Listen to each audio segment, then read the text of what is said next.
Hi friends. जैसे कि आप लोगों ने देखा कि नेशनल कंपटीशन हो गया है, जो मैं बेंच में सेकंड और डेडलिफ्ट में सेकंड आया। और बेंच में मैंने ओवरऑल टोटल तो 567.5 किया था। एक्चुअली स्टेट कंपटीशन से भी कम है कंपेयर करेगा तो, क्योंकि स्टेट कंपटीशन में 580 टोटल किया था, नेशनल में 567। मेन रीज़न है क्योंकि वेइंग सुबह 7 AM को था। लाइक 9th को मेरा कंपटीशन था, 7 AM को वेइंग था। उसके बाद 9 AM को कंपटीशन स्टार्ट हुआ।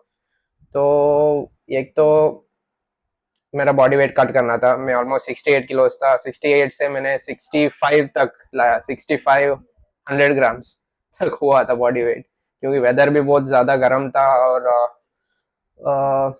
वार्म अप के लिए भी कम टाइम था। प्लस लोडिंग के लिए, लाइक फुड लोडिंग के लिए भी बहुत मुश्किल था, क्योंकि अर्ली मॉर्निंग 7 AM तो कुछ मिलता नहीं है वहाँ पर। कि 7 AM के बाद तो मैं तो बनाना और इसमें रिलाई किया, क्यों ज़्यादा कुछ नहीं खाने लगा। तो ऑब्वियसली फ्यूलिंग तो नहीं हुआ, और वार्म अप भी ठीक ठाक नहीं गया स्क्वाट का।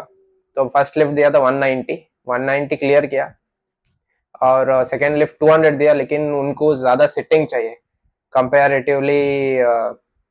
नेशनल स्टैंडर्ड के हिसाब से उनको पैरेलल से भी ज़्यादा नीचे चाहिए, क्योंकि अगर आप लोग मेरा सेकेंड लिफ्ट देखोगे 200 kg का, तो पैरेलल से थोड़ा नीचे था, लेकिन उन्होंने नो लिफ्ट दिया।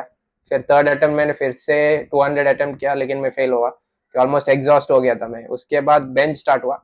बेंच फर्स्ट लिफ्ट था 125। तो 125 क्लियर किया, लेकिन वहां पर भी उन्होंने लो लिफ्ट दिया था फर्स्ट लिफ्ट, क्योंकि मेरा राइट एल्बो लॉक नहीं हुआ था। क्यों ज़्यादा वाइब्रेशन भी था, अगर आप देखोगे तो वीडियो ठीक से। क्यों उन्होंने बोला राइट एल्बो लॉक नहीं हुआ, उसके वजह से उन्होंने फर्स्ट लिफ्ट नो लिफ्ट दिया। सेकेंड लिफ्ट मैंने फिर से 125 अटेम्प्ट किया, तो पूरा एल्बो लॉकआउट किया, तो क्लियर हुआ, लेकिन मेरा फर्स्ट लिफ्ट तो चला। उसके बाद मैंने थर्ड लिफ्ट 127.5 दिया, क्योंकि बॉडी उतना ग्रेट कंडीशन में नहीं था, उस हिसाब से 127.5 दिया था थर्ड लिफ्ट के लिए। लेकिन थर्ड लिफ्ट भी मैंने क्लियर किया। उसके बाद डेड लिफ्ट चालू हुआ। ओपनर्स 245 था। तो वार्म अप रूम इतना खराब था कि uh, जब वार्म अप करते हुए ऑलमोस्ट 230 अटेम्प्ट करते समय ही राइट लेग भी थोड़ा स्लिप हुआ। तो उस हिसाब से मैंने 230 मतलब 200 लिया था, उसके बाद 230 थोड़ा खींचा, स्लिप हुआ, तो मैंने छोड़ दिया। तो डायरेक्ट स्टेज पे 245 मैंने अटेम्प्ट किया, तो क्लियर कर दिया। उसके बाद सेकेंड लिफ्ट दिया था 250। तो 250 भी क्लियर किया, लेकिन बहुत ज़्यादा एफर्ट चला गया 250 खींचने में। तो उसके बाद लास्ट लिफ्ट 252.5 दिया था। एक्चुअली मुझे करना था 260, लेकिन बॉडी का कंडीशन उतना अच्छा नहीं था उस हिसाब से। तो 252.5 दिया, लेकिन आप देखोगे तो 252.5 ऑलमोस्ट नी के वहां तक आया, लेकिन लॉकआउट में इशू हुआ। ऑलमोस्ट 1 सेकेंड तक होल्ड हुआ। मैंने पूरा कोशिश किया, लेकिन हुआ नहीं। तो उसके बाद, हाँ, उसके बाद तो हो गया। तो फर्स्ट जो भी आया, जो डेडलिफ्ट में फर्स्ट आया, तो उन्होंने भी 250 ही किया था डेडलिफ्ट। तो उनका बॉडी वेट ऑलमोस्ट 65.050 था, ऑलमोस्ट 50 ग्राम्स मेरे से कम था। तो उस हिसाब से उनको फर्स्ट मिला, मेरे को सेकंड मिला। और बेंच में भी फर्स्ट जो फर्स्ट आया था उनका था 130 बेंच, और सेकंड मेरा था 127, थर्ड 125 था। तो उस हिसाब से 2.5 का डिफरेंस था।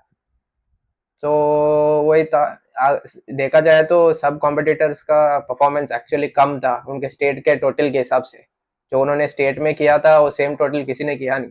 तो उस हिसाब से आप देखा जाए तो सब कॉम्पिटिटर्स का कंडीशन उतना ग्रेट नहीं था उस दिन, उस स्पेसिफिक डे। इस साल तो पूरा कोशिश होगा। स्क्वाट रिकॉर्ड भी ब्रेक हुआ ऑलमोस्ट। केरला के एक लिफ्टर ने ऑलमोस्ट 235 कुछ स्क्वाट किया, तो न्यू नेशनल रिकॉर्ड है। बेंच का तो सेम है, डेडलिफ्ट का भी सेम है। तो कोई बात नहीं, अगले साल अच्छे से प्रैक्टिस करके जाएंगे, क्योंकि अगले साल मुझे डेडलिफ्ट नेशनल रिकॉर्ड ब्रेक करना है, जो है 272.5। तो इस बार तो नहीं हुआ। इस बार देखा जाए तो सब कॉम्पिटिटर्स का परफॉर्मेंस उतना अच्छा नहीं था नेशनल में, क्योंकि जो वेन्यू उन्होंने रखा वो इंडोर स्टेडियम था, और ventilation zero, plus complete closed था वो वेंटिलेशन था ही नहीं, इतना गर्मी भी और वेदर भी बहुत गर्म था। तो उस वजह से देखा जाए तो उस हिसाब से जो भी लिफ्टर ने परफॉर्मेंस किया तो अच्छे से किया। एक्चुअली देखा जाए तो उस बैड कंडीशन में तो भी अच्छा परफॉर्म किया, सबने पुश किया मैक्सिमम। तो इस हिसाब से अच्छा परफॉर्म किया सबने।